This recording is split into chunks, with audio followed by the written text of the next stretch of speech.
So today's Wednesday, and I'm just gonna talk about stuff. Last week I talked about something random, and this one's gonna be random too, which is my ring finger that got cut.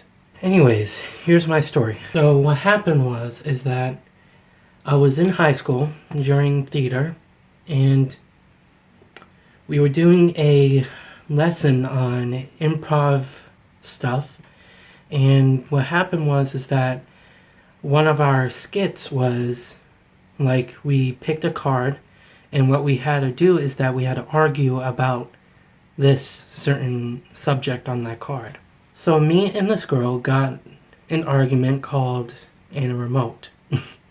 So like a remote for like a DVD player, a TV, anything. The skit started. Everything was improv. There was nothing scripted, and we just had to speak out our mind. But I was so into it, because I love acting, that my adrenaline started pumping. Like, I was aware of what I was doing. I wasn't going to hit her or anything. I would never do that in my entire life. But she was arguing, and I wish we caught it on tape, but we didn't, thank goodness.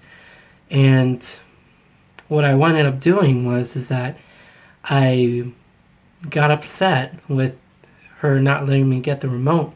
I grabbed the couch and I lifted it like this, and it flipped off the ground and landed on the stage. That couch the couch is broken, just to let you know, from people going on it, being used as a prop in plays, and just overall being old. Afterwards, I fixed the couch, and after when my adrenaline started dying, my middle finger started like shaking. I didn't feel anything. I just felt warmth, and it felt like something liquidy was there. I looked at it, blood falling all over it. The girl was talking to me, arguing. I said, "Stop." And then I had to do this to my teacher. She said, "Okay." I said, "Hey." She's like, "Oh." And I went to the bathroom. Thing is that I was holding it like this above my head, trying to make the blood stop and going in here. And as I explained before, I have a bleeding disorder, so if I get cut, it's hard for the bleeding to stop. So I was holding like this, and I was walking towards the bathroom. Thank goodness I didn't go in my sleeve or on my coat or anything. I went like this, and a pool, like, you know how you hold water like this? It was literally just blood here, and I did this all over the place. And I kept washing it, and it wouldn't stop. And one of my methods is that if it doesn't stop, I have to choke it. So I literally have to choke it and stand here, do this, until it turns purple, until it stops bleeding. After, when my adrenaline started wearing off, it hurt. It was a deep cut, and I'm glad that I can still feel, and it didn't damage anything.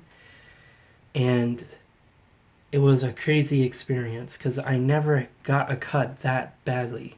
So my sister came along, and I was holding it like this with a towel and tissue, or with a paper towel and tissue, trying to make it stop, and I was clenching my fist, holding up in the air. And my sister said, "What's wrong?" I said, "I cut myself." And I showed her. She's like, "Yeah." And the thing is that I cut myself on metal. So, and the metal is dirty, and it's been on the floor, and I don't want to take a chance. So I went to the doctors to check, and my tetanus was good.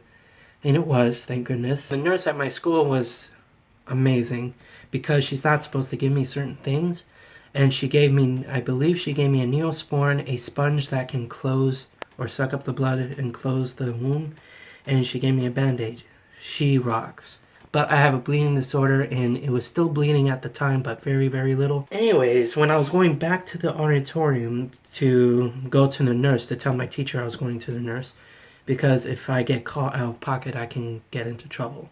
Out of pocket means I'm not in my designated class. So I told her that I was going to the nurse, and I thought I was going to be back, but I wasn't, because I had to call my mom at the nurse's office because I didn't want to take a chance of getting anything with tetanus and metal. And no. So when I was walking to the auditorium, there were little tiny drops of blood on the floor. I was like, oh.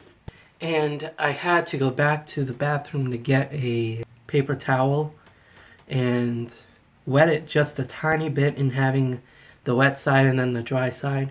And I was picking up the blood, and there was like 5 drops, literally just perfectly like in a trail thing to go to the bathroom. It was funny. So my hand was in a bandage trying to make it not get infected. And the sucky part is that, see, ring finger, I couldn't play guitar for weeks.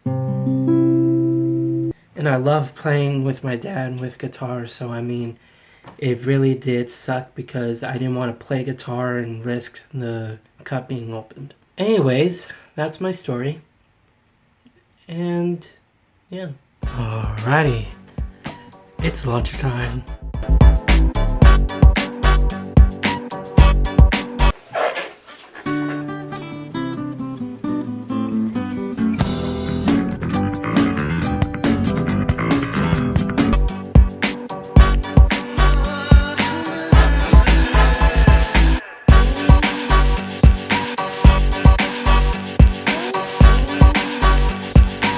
So my sister, I already opened it, but my sister got these Doritos Poppin' Jalapeno. So basically, these are just jalapeno chips. I only had 2, but I want to tell you guys what it tastes like.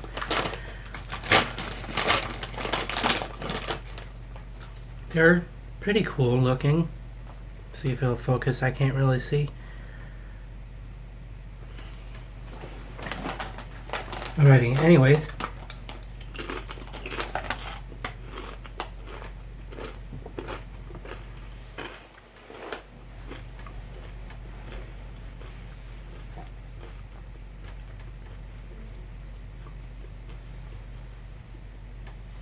Okay, so comparing this to sweet spicy one, the purple bag one, I like the purple bag one better than this. I love the taste of the jalapeno and all, but it reminds me of crackers I had that tasted horrible and it was jalapeno. I like the taste of this. The crackers was horrible, but I like the taste of this because the Doritos have a specific taste. But then the jalapeno seasoning they added, it's pretty good. I will rate it a 4.5 out of 5. Just because I feel like it could be a little bit more spicier. Alrighty, that's my little food thing. I don't even know why I did this anyways. So I finished yesterday's vlog, so I'm going to edit yesterday's vlog today and edit today's vlog today.